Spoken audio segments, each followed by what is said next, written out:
Iran Israel के बीच जारी जंग के बीच आधिकारिक तौर पर अमेरिका की एंट्री हो चुकी है और इस बात की पुष्टि अमेरिकी राष्ट्रपति ट्रंप ने की है। देर रात अमेरिका ने ईरान पे 3 परमाणु ठिकानों पर हमला किया। इसमें फोर्डो, नतांज और इसके साथ साथ एस्फान शामिल है। अमेरिकी राष्ट्रपति ट्रंप ने ट्रूथ सोशल मीडिया में एक पोस्ट किया और इसको शेयर करते हुए इसमें लिखा, फोर्डो खत्म हुआ। अमेरिकी राष्ट्रपति ट्रंप ने इसकी जानकारी खुद सोशल मीडिया प्लेटफॉर्म पर दी। उन्होंने कहा कि सभी अमेरिकी प्लेन ईरान से जहां हवाई इलाके में बाहर निकल चुके हैं। ट्रंप ने कहा कि फोर्डो पर बमों का पूरा पेलोड गिराया गया। सभी विमान सुरक्षित रूप से अपने घर की ओर जा रहे हैं। हमारे महान अमेरिकी योद्धाओं को बधाई। दुनिया में कोई और सेना नहीं है जो ऐसा कर सकती थी। अब शांति का समय है। तो ईरान के 3 परमाणु ठिकानों पर बम बरसाए गए हैं। इस बात की पुष्टि ट्रंप ने ट्विटर के माध्यम से की है। तो एक तरफ इजरायल और अमेरिका और ईरान में लगातार सक्रियता बढ़ती हुई नजर आ रही है, लेकिन इजरायल और ईरान के बीच जो युद्ध लगातार विकराल रूप लेता हुआ नजर आ रहा है। तस्वीरों में आप साफ देख सकते हैं कि किस प्रकार से चारों तरफ से धुएं का गुब्बार नजर आ रहा है। और आपको बता दें कि अब अमेरिका की भी युद्ध में एंट्री हो चुकी है। और सीधा रुख करेंगे और राजेश का। राजेश, इजरायल और ईरान के युद्ध में अब अमेरिका की एंट्री हो चुकी है। कैसे देखते हैं, क्या युद्ध नजदीक है? बिल्कुल आरती, देखिए जिस तरीके से ईरान और इजराइल के बीच में लगातार युद्ध चल रहा था, तो जाहिर सी बात है कि उसके बाद अब फिर ईरान और इजराइल के युद्ध के बीच में अमेरिका ने उसमें हस्तक्षेप किया है और अमेरिका खुद उसमें कूद पड़ा है। वहीं अगर डोनाल्ड ट्रंप की बात करें तो डोनाल्ड ट्रंप ने अपने ट्विटर अकाउंट से, उन्होंने अपने सोशल मीडिया अकाउंट से उन्होंने पोस्ट किया था कि ईरान के कई देखा जाए तो 3 ठिकाने ऐसे हैं जो परमाणु ठिकाने हैं। उन तीनों परमाणु ठिकानों को अमेरिका ने नेस्तनाबूद कर दिया है। यहाँ तक कि अमेरिका के राष्ट्रपति डोनाल्ड ट्रंप ने भी कह दिया कि अमेरिका की जैसी बहादुरी सेना जिस तरीके से बहादुरी दिखाई है, ऐसी किसी भी देश की कोई सेना नहीं है।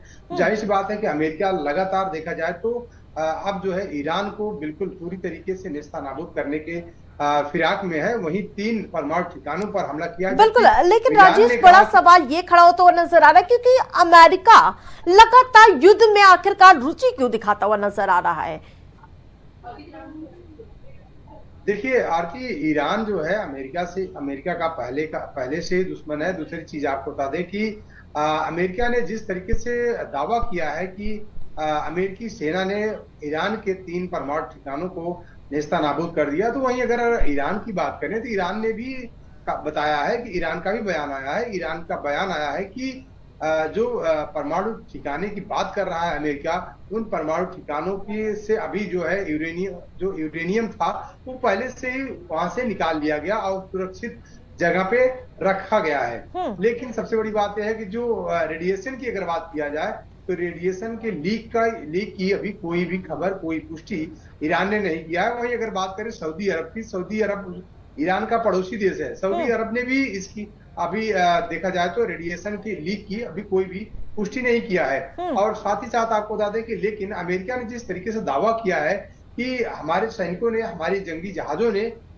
देखा जाए तो जो ईरान के 3 परमाणु ठिकानों को नेस्तनाबूद किया है, तो कहीं कहीं अभी इसकी पुष्टि नहीं हुई है ईरान की तरफ से और ना ही जो पड़ोसी देश है, पड़ोसी देशों की तरफ से। क्योंकि अगर बिल्कुल, लेकिन क्या अमेरिका के हस्तक्षेप करने के बाद भी ईरान पीछे हटता हुआ नजर नहीं आ रहा है? राजेश,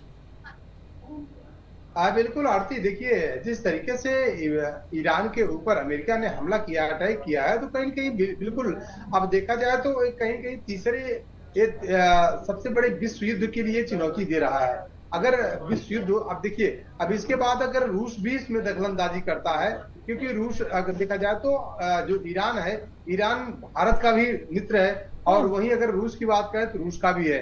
तो जाहिर सी बात है कि रूस अगर इसमें दखलंदाजी करता है तो फिर नाटो को कहीं कहीं देखा जाए अमेरिका को इसका अंजाम भुगतना पड़ सकता है। लेकिन सबसे बड़ी बात है जिस तरीके से अमेरिका ने ये हमला किया है, कहीं कहीं देखा जाए तो बाकी सभी देश जो है अगर देखा जाए विश्व स्तर पे सभी देश जो है इसकी निंदा कर रहे हैं। बिल्कुल, लेकिन लगातार भारत अभी फूक फूक कर कदम रखता हुआ नजर नजर आ रहा है इस पूरे मामले में?